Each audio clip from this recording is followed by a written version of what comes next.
personas han sido arrestados, detenidos en la frontera México-Estados Unidos, claro, del lado de Estados Unidos. Hay que aclarar, yo le explicaba a un funcionario en la mañana, que de esos millones y pico, 2.493.723, dato cortesía de Hugo Páez, a quien sí le creo el dato a propósito, pues de repente aquí hay quien cuestiona los datos que das. Hugo Páez hoy veía que este funcionario decía que realmente no saben cuántos son repetidos, porque dijo, generalmente los mexicanos los regresamos y se regresan, regresan, entonces no tienen una buena contabilidad de cuántos de estos 2 millones y pico son reincidentes.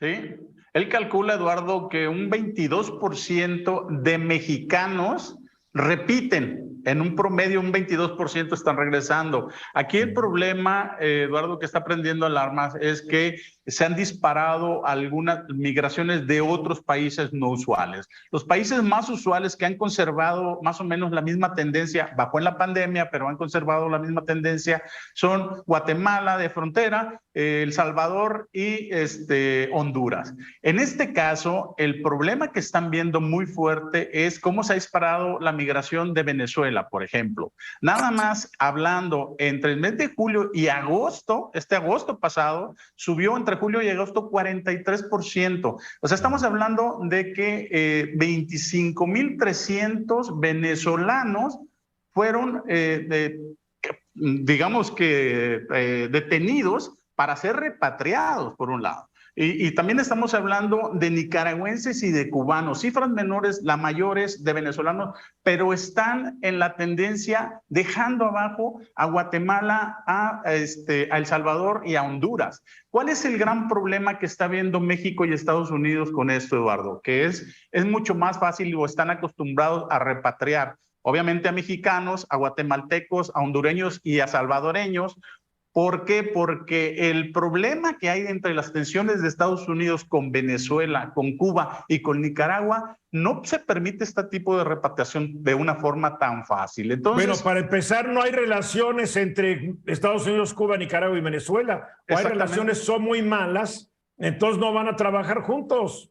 Sí, definitivamente. Entonces, vaya, analistas están comentando de que México está haciendo una especie de labor intermediaria para que venezolanos sí se vayan hacia allá, igual nicaragüenses, igual cubanos. Sin embargo, tampoco existe la mecánica ni los datos certeros. ¿Qué quiere decir esto? Que imagínate que en el mes de los 25,000 nada más venezolanos, pues que se quede en la mitad de muchísimo en México. Y si estamos hablando, por ejemplo, también de cubanos, de nicaragüenses, junto con los países más pegados a México. Y yo creo que aquí también es un gran problema porque las leyes que han estado cambiando en Estados Unidos sobre el tratamiento migratorio imposibilitan, o cuando menos lo que hacen es avientan a los migrantes hacia México. Entonces, no es fácil lo que están viendo ahorita, es un fenómeno muy especial que ni siquiera los funcionarios de la ICE de Estados Unidos, por ejemplo, del Departamento de Aduanas y una parte del Departamento de Migración, de la Border Patrol y demás,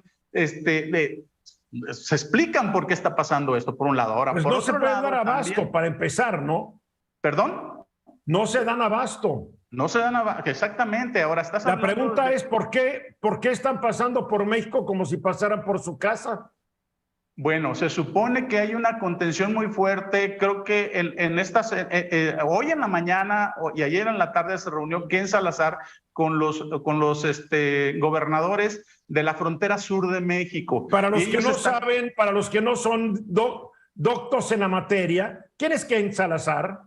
Ken Salazar, el embajador de Estados Unidos en México. Gracias por decírmelo, gracias. Bueno, Ken Salazar, que está comentando, por ejemplo, que pues sí van a tratar la única solución que está concordando Joe Biden, el presidente de Estados Unidos, con Andrés Manuel López Obrador, es crear condiciones para que se queden en sus países. A mí se me hace verdaderamente fantasioso que vayan a crear condiciones para que se queden en Venezuela, o en Cuba o en Nicaragua, para empezar.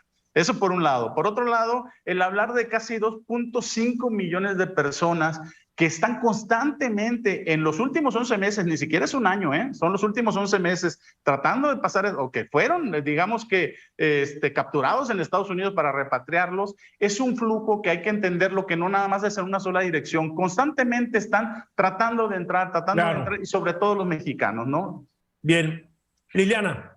A mí la verdad me impresiona mucho la falta de creatividad de los políticos. ¿Hace cuántos años, si no es que décadas, hemos oído que la estrategia para evitar la migración de toda la región latinoamericana hacia Estados Unidos es crear las condiciones para que en dichos países no requieran salir huyendo por las distintas razones por las que la gente huye, ya sea en busca de trabajo o por el pandillerismo o por la situación que sea? Es el mismo discurso de hace décadas el que hemos oído. ¿Cuáles o cuántas condiciones se han generado para evitar esto? Pero Liliana, ¿a poco tú les creíste? Por amor de Dios. No, pero es que por eso mira, digo, los países centroamericanos. No, es que mira, los países latinoamericanos están atrasados desde que se independizaron. Corruptos. Hay mucha corrupción. Ha habido un saqueo general, tanto por empresas nacionales como transnacionales. Una cosa es el discurso y otra cosa es que les creas, Liliana. Sí, exactamente. Te veo ofendida como si les hubieras creído. No, es que ya cansa. O sea, cansa lo mismo durante décadas. A mí no me cansa. Lo mismo, o sea. A ver, ¿cuántos de ustedes están cansados? Porque yo nunca les he creído, por eso no me cansan. Pero a ver, ¿tú estás cansado, Álvaro? Yo no nada más no estoy cansado porque no me sorprende. En realidad hay una disonancia, y creo que ahí Liliana y yo coincidimos, entre los discursos y las acciones. Pero eso ocurre en todo el mundo y con todos los temas. Pero no porque ocurra en todo el mundo tenemos que estar de acuerdo.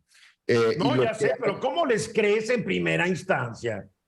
Pues mira, Eduardo, es simple. Son gente que eligió el pueblo o eligió el país, que supuestamente están preparados, que argumentaron estar preparados y dicen que es la solución. Yo lo que te quisiera decir es que además de lo que está diciendo Hugo y reforzando lo que está diciendo Liliana, es que estos problemas también está el tema de los problemas de cambio climático. O sea, hay una serie de organizaciones que han dicho que hay una correlación importante en cambios del clima y shocks y temas. Ve lo que está pasando en Pakistán, hay lagos interiores con gente moviéndose. Entonces, si no tenemos una aproximación rigurosa y holística al problema y decir que mandando dinero a una región se va a resolver, vamos a seguir con estos problemas, punto. Bien.